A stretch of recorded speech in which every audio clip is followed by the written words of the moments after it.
So we talked about misconceptions with the sickle cell community and the general public. We talked about the lack of information that you received when you first understood that this was a part of your life. You had the trait, not necessarily the disease. What education from then up until now do you recognize that is still not disseminated to the general public about sickle cell? The information is out there. It's just hard to find. I think I don't believe that they're keeping it, but when you have to go through so many variety of portals just to find it, to find out about clinical trials, to find out about the new therapies, and it's not readily accessible or easy to find, and then once you find it, then you got to try to locate, well, who can I contact, and that's difficult. So I don't think it's clear and in plain English, so to speak, because I think what people forget here too is that when you're dealing with people that are living with sickle cell, their educational level may not be what it needs to be, or they may be deficient in some form or fashion, or what have you. So it should be easy enough to find, or on some platform of some sort. Yeah. I mean, I agree in that space, because I feel like there is this scenario around information being available simply because we disseminate it all the time with our organization. Yeah. But there's still that age-old saying from a sickle cell person that is of the younger generation, stating that they feel alone still, or they didn't realize that this program was available to them, or they didn't realize that there were more people of the same descent as theirs that are probably having this, that you and I have actually met in traffic. So I do agree with that situation. Do you feel like there is anything that we could do? Well, us being a community-based organization, try to get out all the information that we receive. Sure. Because it seems to me that I get it because I'm a community-based organization. Exactly. The organization gets it. But why isn't it freely exposed or distributed to just the masses like everything else? I mean, you don't see sickle cell commercials. Although there are commercials where they mention, if you take this medication, don't take this if you got sickle cell and so on, but it doesn't quite get the necessary exposure that it should, and make it easy for people to see it if we just had some, like PBS did an informational or something like that, I think, to piggyback off what you said, education is probably not centered around what you're dealing with or what's available for you. It's probably the education around the people and entities that can provide that to you as well. We've talked about this several times, that the way we want to try to get grants for our organization is to convince companies that could be our sponsors that we're an important piece or bridge between them and the clients. And just like we talked about when we first started this organization, it was very hard for us to find enough organizations that we could actually talk to, because those are the people that we can reach out to directly. We can get somebody on the phone within the next day or two, right?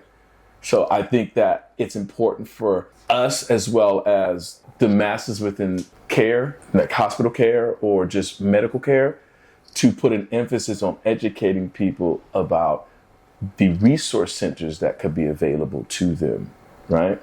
Right. Does that sound like something else that we? Yeah, because that's a part of our mission, is trying to have a sickle cell resource and service center, where people just can come in and all that information is right there and readily available. Exactly. And just to help people understand that, when you were going through your search in 2013 to 14, trying to find help for what you were dealing with, how many support systems, groups, or organizations collectively did you find on the internet at that time?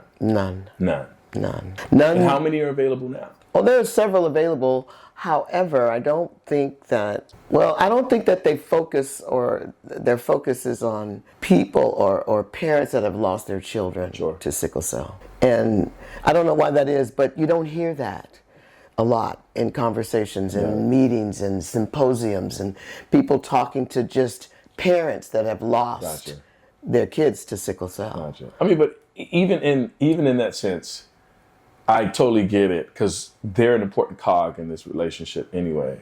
Because most of the time, you're going to have, because of the longevity that is limited for people dealing with the disease, you're obviously going to be a parent that has to fear that year in and year out as they get older and older, correct? Absolutely. Right? But when we're talking about the direct line of communication, it's really towards those people that are really dealing with the situation, even though caregivers are important for us. So do you feel like there is an emphasis being put on the community-based organizations that are available to really touch these people right away? Oh, absolutely, because we're the boots on the ground, and that's why pharma But do you companies... think that people are educating enough? Do you think that there's enough education around that as well? No. But the pharma companies come to us because we're the connection to getting their information to the people that are living with sickle cell disease. Okay. Now let's get to the other side of the spectrum, which is the hospital, or that particular portion of the bridge that's not connected is our care providers, right? What do you think is being missed by our care providers? The fact that, number one, everybody living with sickle cell is not the same. And so you can't handle each situation the same. I think they're missing the effective listening portion, which is what I mentioned earlier, because that's an important element when they come together. When it's time for me to see the doctor, or when I get to the emergency and I'm seeing the doctor, that's the point in time where they need to just listen to the client, the patient, and go from there, making their decisions about how they're going to treat them. Not only that, they need to look at their pain plans, because they have pain plans in place, but they don't choose to follow them because they feel like they know more than the person that's living with the disease. I see. I feel like needs to be, is it financial? Is it psychological? Well, it's funding, definitely. But I believe that when you are in the medical industry and you are a student, there needs to be more education when you're a student. And not only that, once you have completed your stint as a student and you become a medical professional, there should be refresher courses every couple of years.